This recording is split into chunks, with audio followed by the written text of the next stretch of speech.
Hello students, आज मैं आपके लिए एक अलग से नई वीडियो लेके आई हूँ और इसका जो टॉपिक है वो है लेबर वेलफेयर लेजिस्लेशन, जिसको आप बोलते हैं श्रम कल्याण कानून। तो ये एम्प्लॉयबिलिटी स्किल में बहुत ही इंटरेस्टिंग चैप्टर है और इसके 20 इंपॉर्टेंट MCQs में लेके आई हूँ।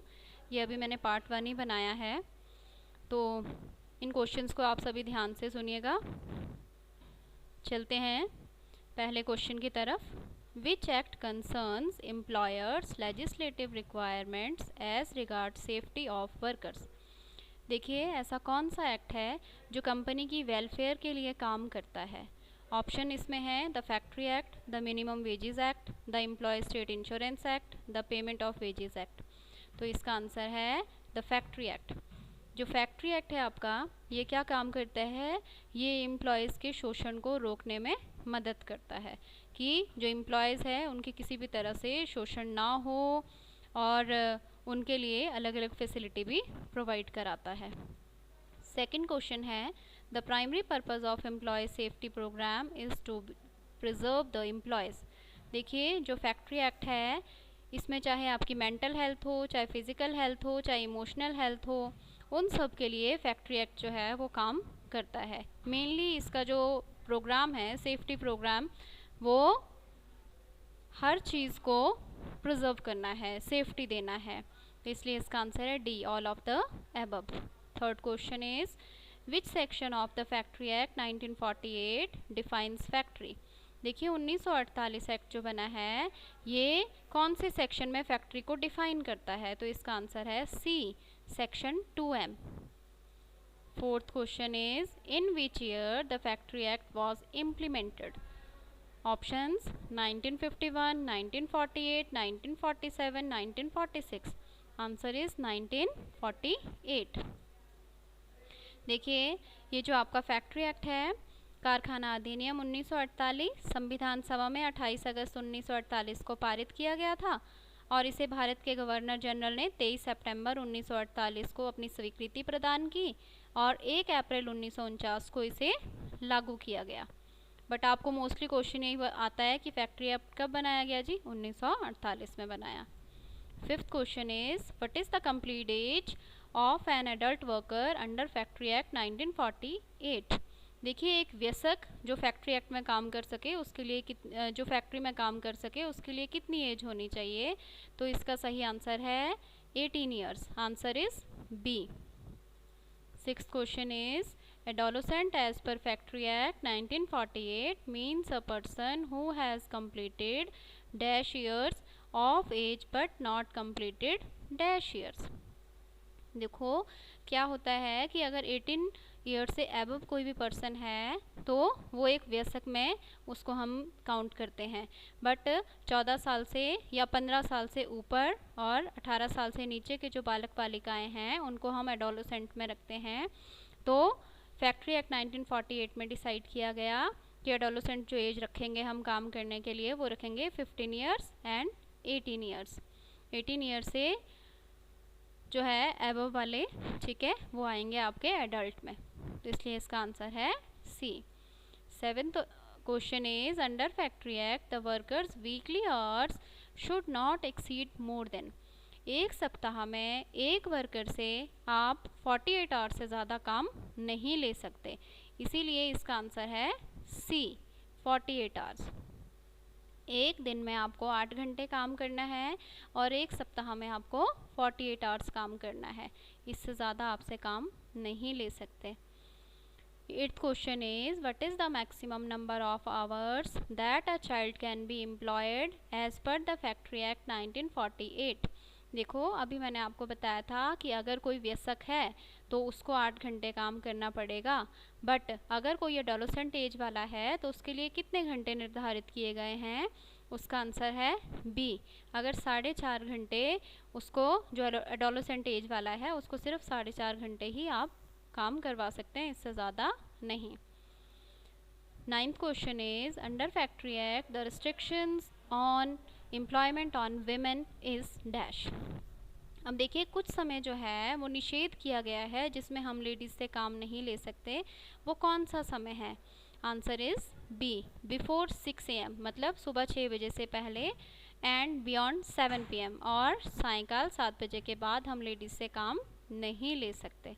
बट 2005 में अलग से एक संशोधन किया गया था जिसमें डिसाइड किया गया था कि अगर आप लेडीज़ से काम लेना चाहते हैं तो आपको वो अपनी वो आपकी अपनी रिस्पॉन्सिबिलिटी होगी उनकी सुरक्षा की, ठीक है। तो उनके घर पहुंचाने की फैसिलिटी को आपको प्रोवाइड करवाना पड़ेगा उनको।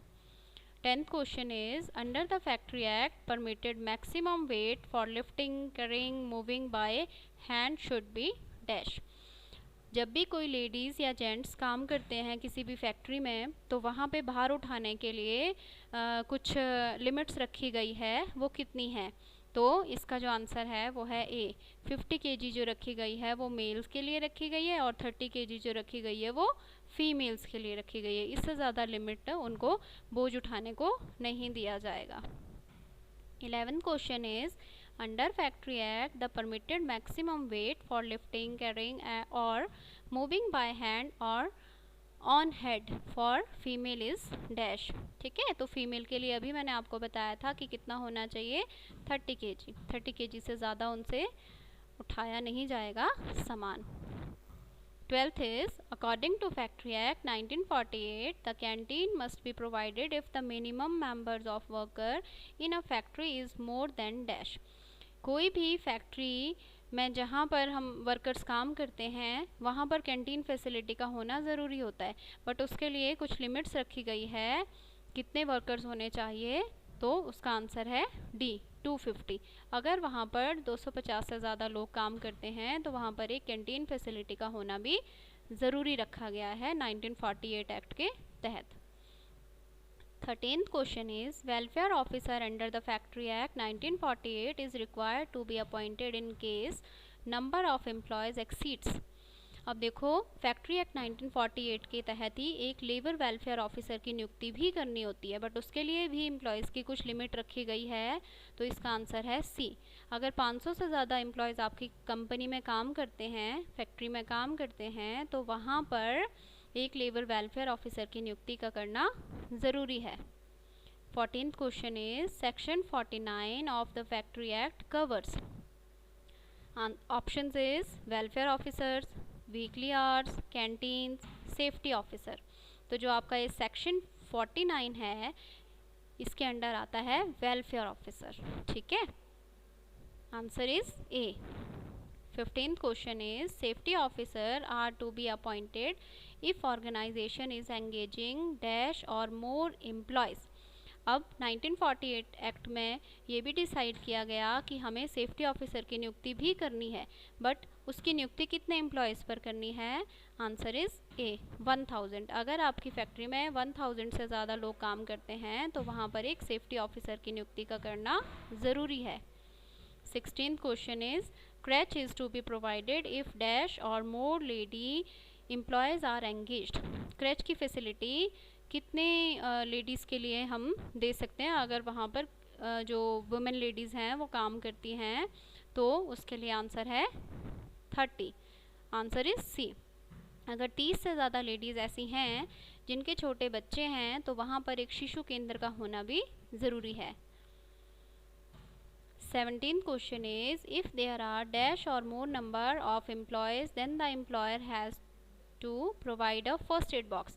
देखिए फर्स्ट एड बॉक्स के लिए भी एक लिमिट रखी गई है कि कितने एम्प्लॉयज़ वहाँ पर होने चाहिए। तो आंसर इज़ सी 150। अगर 150 एम्प्लॉयज़ आपकी कंपनी में काम करते हैं तो वहाँ पर एक फर्स्ट एड बॉक्स का होना भी ज़रूरी होता है। 18th question is if there are dash or more number of employees then the employer has to provide ambulance। तो एम्बुलेंस के लिए भी कुछ लिमिट है एम्प्लॉयज़ की कि कितने एम्प्लॉयज़ के लिए हम एम्बुलेंस प्रोवाइड कराएंगे अगर उस फैक्ट्री में इतने एम्प्लॉयज़ काम करते हैं। आंसर इज़ सी 500 से ज़्यादा अगर एम्प्लॉयज़ हैं किसी भी फैक्ट्री में तो वहाँ पर एक एम्बुलेंस फैसिलिटी भी प्रोवाइड करवानी पड़ेगी। 19th question is if there are dash or more number of employees then the employer has to provide shelter, restrooms and lunch rooms। अब देखिए अगर आपको खाना खाने के लिए लंच रूम्स चाहिए या रेस्ट रूम्स चाहिए या शेल्टर चाहिए तो उसके लिए भी एक लिमिट है तो वो लिमिट रखी गई है 150 की। अगर 150 से ज़्यादा लोग आपकी कंपनी में काम करते हैं तो वहाँ पर उनको रेस्ट रूम और लंच रूम्स की भी फैसिलिटी प्रोवाइड करानी होगी। Last question is leave with wages is allowed for employees if they work for dash day in the month. देखिए, कोई भी एम्प्लॉय जब किसी कंपनी में या फैक्ट्री में काम करना शुरू करता है तो वो लीव लेने के लिए कब एलिजिबल होता है? Answer is C, 20 days. तो ये 20 MCQs जो हैं बहुत इंपॉर्टेंट है, इन सबको आप ध्यान से सुनिएगा। और ये इन फ्यूचर भी अगर आप जैसे ITI कर रहे हैं, यहाँ से निकलने के बाद आप जॉब करेंगे तो वहाँ पर भी आपके ये सारे एक्ट्स जो हैं वो आपको बेनिफिट देंगे। तो आप सभी ये अच्छे से क्वेश्चंस सुनिएगा, इनको लर्न कर लीजिएगा। Thank you.